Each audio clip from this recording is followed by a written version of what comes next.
Trata-me da delação premiada, formalizada por Delcídio do Amaral, em 11 de fevereiro de 2016. Ele relatava a forma com que o BNDES financiava empresas como Friboi, Marfrig, Bertin, entre tantas outras. E fazia referência à retribuição que era oferecida por essas empresas aos agentes públicos que haviam contribuído para a concretização daqueles empréstimos privilegiados. E o ex-senador Delcídio afirmava que, se houvesse uma colaboração de um dos donos destas empresas, a República cairia. Ele afirmou taxativamente: cai a República. E a impressão que fica é que a República caiu no dia em que os empresários da JBS falaram. Na delação premiada que estarreceu o Brasil pelo volume de recursos públicos que foram utilizados na forma de pagamento de propina. Alguns jornais, revistas, a imprensa criticam o fato do grupo JBS ter se tornado um gigante internacional com o dinheiro do BNDES. Todavia, pouco se fala sobre a engenharia normativa e financeira que permitiu ao BNDES ser tão generoso com diversos grupos empresariais, inclusive JBS.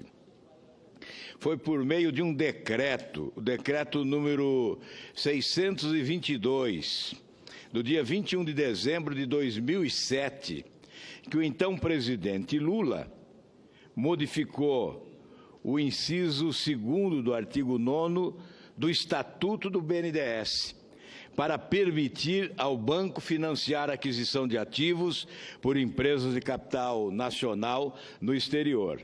Veja a sutil alteração promovida pelo presidente Lula. E agora nós conhecemos as consequências desta alteração.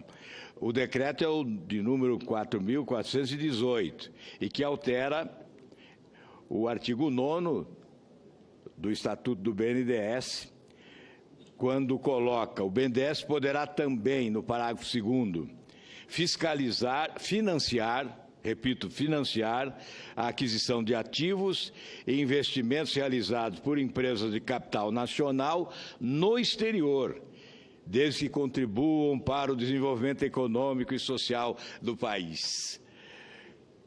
Contribuem com o desenvolvimento social e econômico de que país? Porque é evidente que quando a JBS, com recursos do BNDES, comprou frigorífico nos Estados Unidos, estava contribuindo para o desenvolvimento econômico e social dos Estados Unidos e não do Brasil. É evidente que o Brasil só perdeu. Após essa mudança no Estatuto Social do BNDES, o governo federal aprofundou o processo de endividamento da União para direcionar mais dinheiro ao BNDES. Vamos repetir números que, incansavelmente, eu já repeti aqui diversas vezes. Foram 716 bilhões de reais, de 2008 a 2014. Durante 6 anos, portanto, empréstimos da União ao BNDES, 716 bilhões de reais. Do FAT, PIS, PASEP e FGTS, 243 bilhões. E o restante do Tesouro Nacional. Do Tesouro Nacional foram repassados, portanto, ao BNDES 473 bilhões, um absurdo inédito, jamais visto na história desse país. Cabe observar que o Tesouro Nacional não tinha esse dinheiro para repassar ao BNDES. Todos nós sabemos do aperto das contas públicas nos últimos anos. Portanto, esse dinheiro não estava disponível no caixa do Tesouro Nacional. O governo foi buscar esse dinheiro, emitindo títulos públicos, foi buscar esse dinheiro emprestado, pagando juros de mercado, juros taxa Selic, a 14,25%. Esse mesmo dinheiro foi repassado ao BNDES com juro igual a TJLP, que oscilou no período entre 5% e 6%. Portanto, o governo pagava o juro de 14,25%. Esses empresários que agora estão correndo da justiça, esses empresários pagavam ao BNDES um juro de 5% a 6%. E essa diferença, quem cobria essa diferença?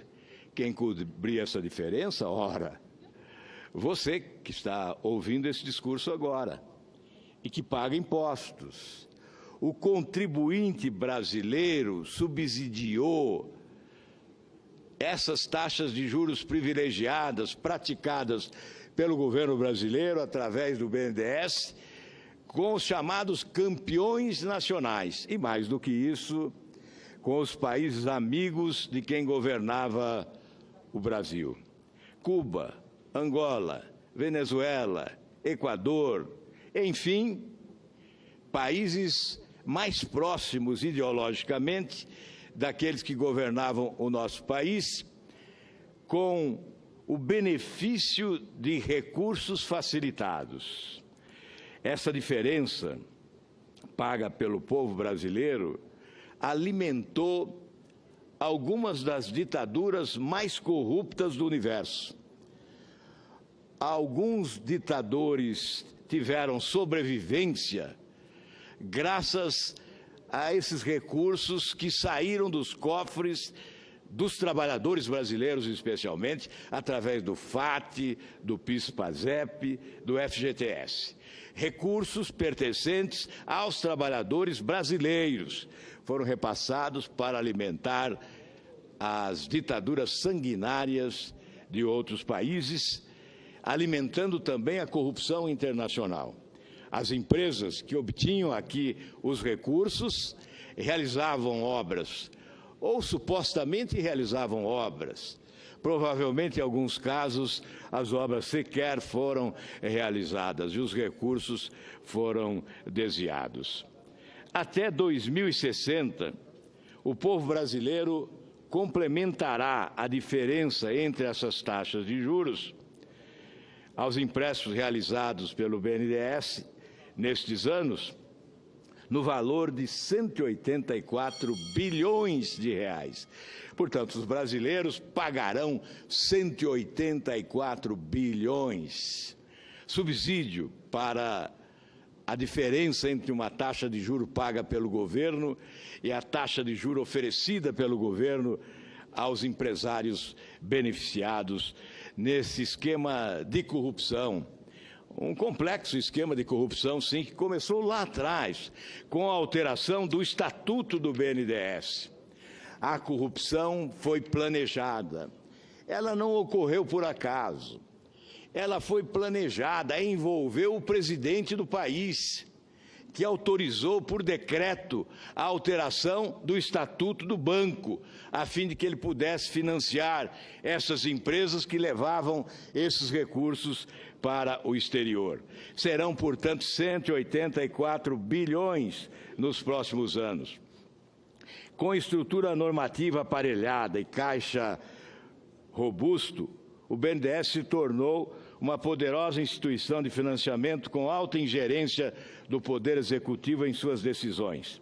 Essa situação corresponde exatamente ao momento de apogeu de empresas como o Grupo JBS e o conglomerado de Eike Batista.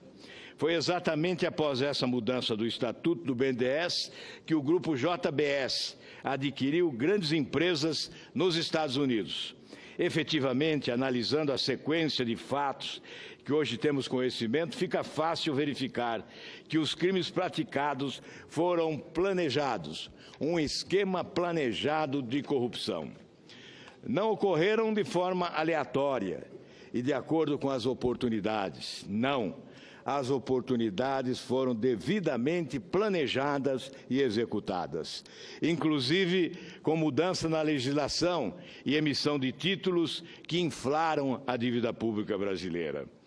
Este esquema de corrupção é, portanto, um dos principais responsáveis pela monumental dívida pública desse país, que asfixia as finanças públicas, impedindo investimentos fundamentais em setores essenciais para a população brasileira. Significativa parcela do pífio movimento da economia entre 2008 e 2014 ocorreu devido ao forte endividamento da União. Dívida essa que hoje estrangula o orçamento da União e que os brasileiros levarão décadas para pagar.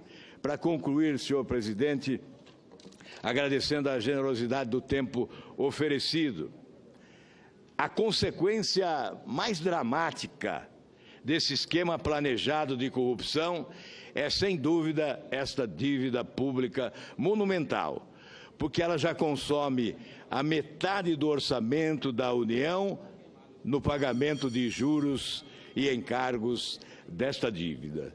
Portanto, não há como não afirmar: a corrupção castiga o povo brasileiro, não só diretamente, como indiretamente, porque ao acumular a dívida que acumulou durante muitos anos, estará sacrificando o povo brasileiro, que poderia ter outras oportunidades de vida melhor.